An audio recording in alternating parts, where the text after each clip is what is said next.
Esto es Querigma, un mensaje al corazón. Bienvenidos. Querigma, un mensaje al corazón.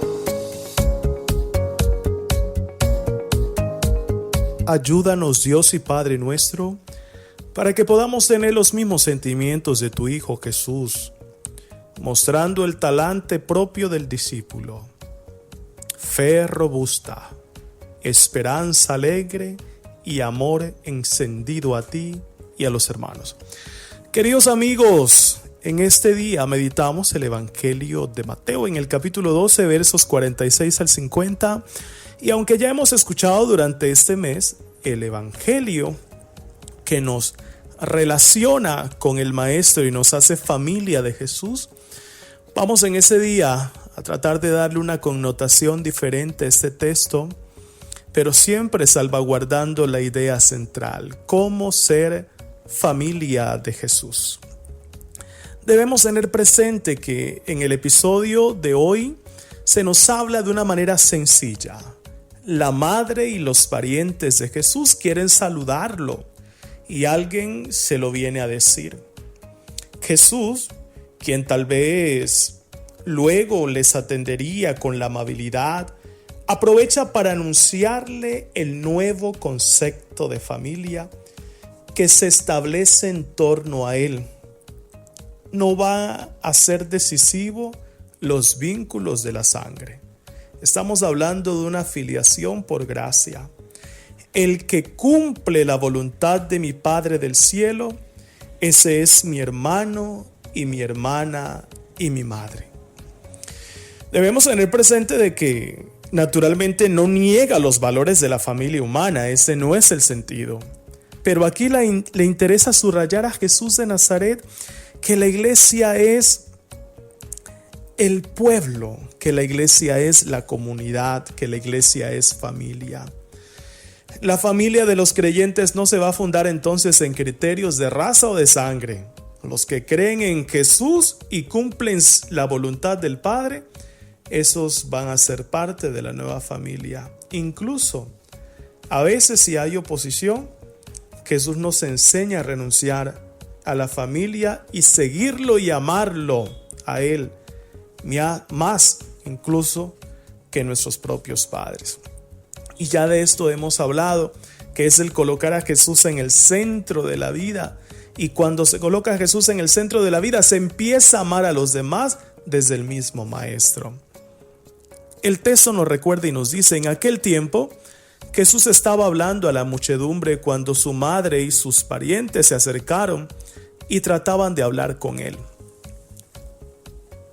Alguien le dijo entonces a Jesús: oye, ahí fuera están tu madre y tus hermanos y quieren hablar contigo. Pero él respondió: ¿quién es mi madre y quiénes son mis hermanos? Y señalando con la mano a sus pequeños y a los discípulos, dijo: estos son mi madre y mis hermanos. Pues todo el que cumple la voluntad de mi Padre que está en el cielo, ese es mi hermano, mi hermana y mi madre. Esta es palabra del Señor. Gloria a ti, Señor Jesús.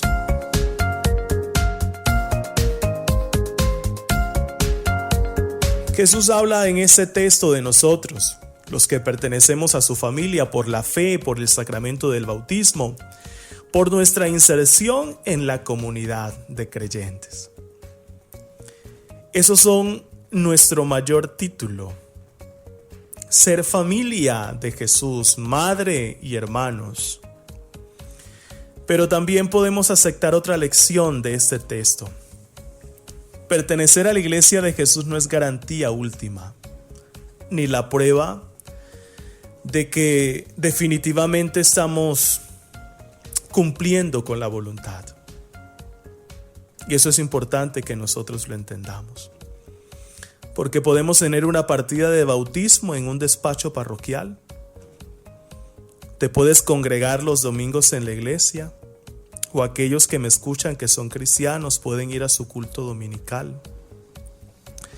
Eso a nosotros no nos garantiza definitivamente que estamos siendo familia y parte de la comunidad de Jesús. El Señor es claro y es contundente. El que escucha, el que cumple la voluntad del Padre, ese precisamente hace parte de la familia de Dios. Y por eso hay un elemento importante que aquí tiene grandes repercusiones para la vida, y es el don de la fe. La fe tiene consecuencias en la vida. La fe tiene consecuencias en nuestra vida ética, moral, en nuestro comportamiento. Porque no podemos decir de boca, sí, es que yo creo en Dios, pero se te tiene que notar. Si tú dices que crees en el Señor, que se te note. Si tú dices que eres cristiano y que somos cristianos, pues tiene que notarse que somos cristianos, que tenemos algo distinto a los demás. No por creernos superiores, sino porque el Evangelio nos hace distinto a otros. Por eso hoy, como María, la Madre de Jesús, que entra en pleno en esta nueva definición de familia, porque ella sí supo decir y luego cumplir aquello del hágase en mí según tu palabra. María Santísima aceptó la voluntad de Dios en su vida, por eso es grande. Frente a muchos que a veces hablan de la Virgen y le echan a la Virgen y dicen de todo de la Virgen, esta mujer cumplió la voluntad de Dios. Deberíamos aprender de ella, y ahí es donde está el ejemplo de esa mujer. Y ese es el ejemplo grande, no es la imagen, no es la novena que nosotros incluso le hagamos a ella. María es grande porque cumplió la voluntad de Dios. Esta mujer es grande porque se humilló delante de Dios y Dios la exaltó. Porque escuchaba y porque cumplió, porque vivió, porque se sometió. Por eso el Señor le eleva a una dignidad grande y la hace madre y la hace familia. Es por eso. Precisamente frente a eso, los padres de la iglesia decían que fue madre antes por la fe que por la maternidad biológica. María es dichosa también porque escuchó la palabra de Dios y la cumplió. Llevó en su seno el cuerpo de Cristo, pero más aún guardó en su mente la verdad de Cristo. Cristo es la verdad. Cristo tuvo un cuerpo. En la mente de María estuvo Cristo, la verdad. En su seno estuvo Cristo hecho carne, un cuerpo. Y es más importante lo que está en la mente que lo que se lleva en el seno, dice San Agustín. Es el mejor modelo para los creyentes. Cuando acudimos a la Eucaristía, a veces no conocemos a las personas que tenemos al lado. Cuando vamos a la celebración, al culto de la fe, pero también ellas son creyentes y han venido lo mismo que nosotros, a escuchar lo que Dios nos va a decir, a orar, a encontrarnos en comunidad. Ahí es donde podemos acordarnos de que la familia a la que pertenecemos como cristianos es la de los creyentes en Jesús, que intentamos cumplir en la vida la voluntad de Dios. Por eso todos, con el mismo derecho, podremos elevar a Dios la oración de Jesús, que es la oración del Padre Nuestro. Queridos hermanos y amigos en la fe, tenemos mucho que aprender de este texto. Al Evangelio le hemos puesto muchos adornos y muchas parafernalias. Pero el Evangelio es vivir a Jesús. Pero no podemos vivir a Jesús si primero no lo escuchamos, si primero no lo profundizamos en la fe y si luego no lo compartimos con el hermano. Aprender de María, ¿qué? A escuchar.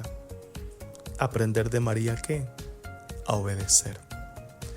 Y cuando escuchamos y obedecemos e intentamos cumplir, el Evangelio se hace vida en nuestra vida. De resto, lo demás es puro adorno. Que el Señor te bendiga y te guarde, te sostenga y te acompañe en el nombre del Padre, del Hijo, del Espíritu Santo. Amén. Querigma, un mensaje al corazón.